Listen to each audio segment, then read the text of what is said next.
Pada Agustus 2022, 4 warga Nduga, Papua, yaitu Irian Nirigi, Arnold Lokbere, Atistini, dan Kelemanus Nirigi, dibunuh secara brutal oleh anggota TNI dan warga sipil di Timika.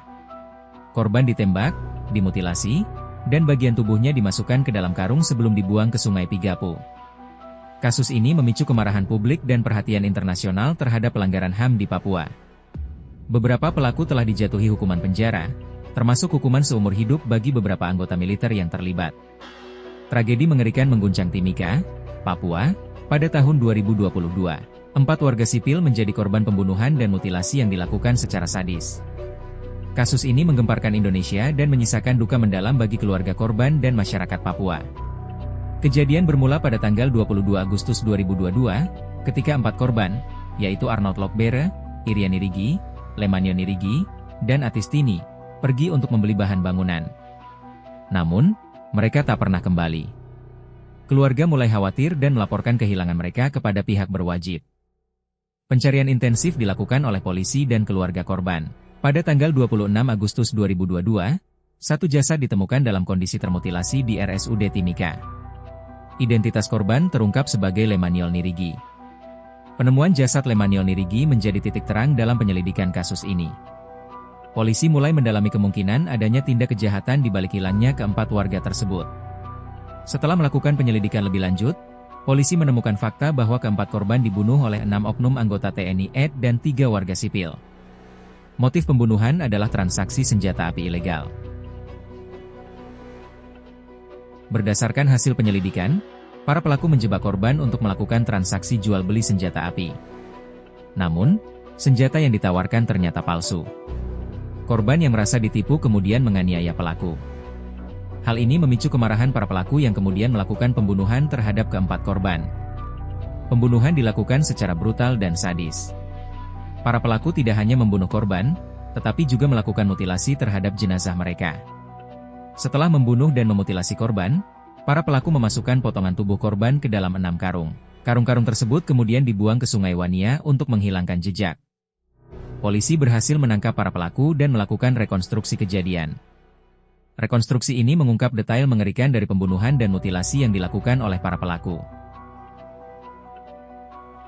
Keempat korban merupakan warga sipil biasa yang tidak memiliki hubungan dengan kelompok kriminal atau separatis.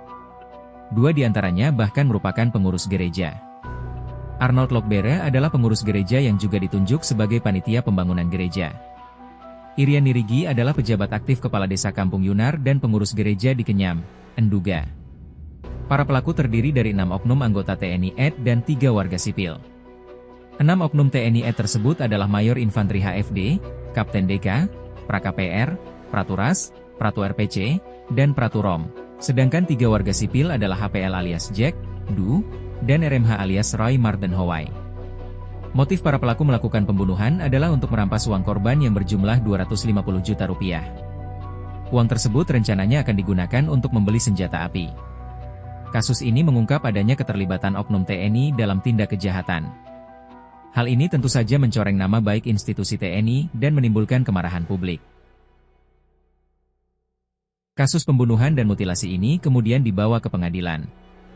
Para pelaku dijerat dengan pasal pembunuhan berencana dan pasal-pasal lain yang terkait dengan mutilasi. Proses persidangan berlangsung cukup lama dan mendapat perhatian luas dari masyarakat. Keluarga korban menuntut keadilan atas kematian orang yang mereka cintai. Pengadilan menjatuhkan hukuman berat kepada para pelaku.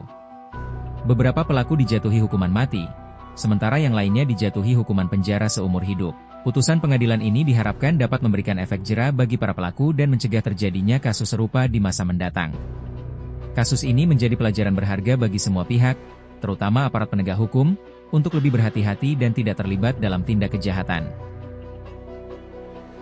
Kasus pembunuhan dan mutilasi ini meninggalkan luka mendalam bagi keluarga korban.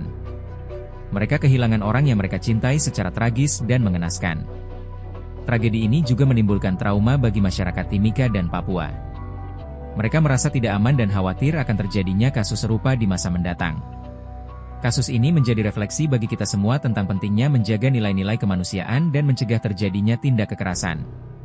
Pemerintah dan aparat penegak hukum harus lebih serius dalam menangani kasus-kasus kejahatan di Papua dan memberikan perlindungan kepada masyarakat. Kita semua berharap agar tragedi ini tidak terulang kembali dan Papua dapat menjadi wilayah yang aman dan damai bagi semua warganya.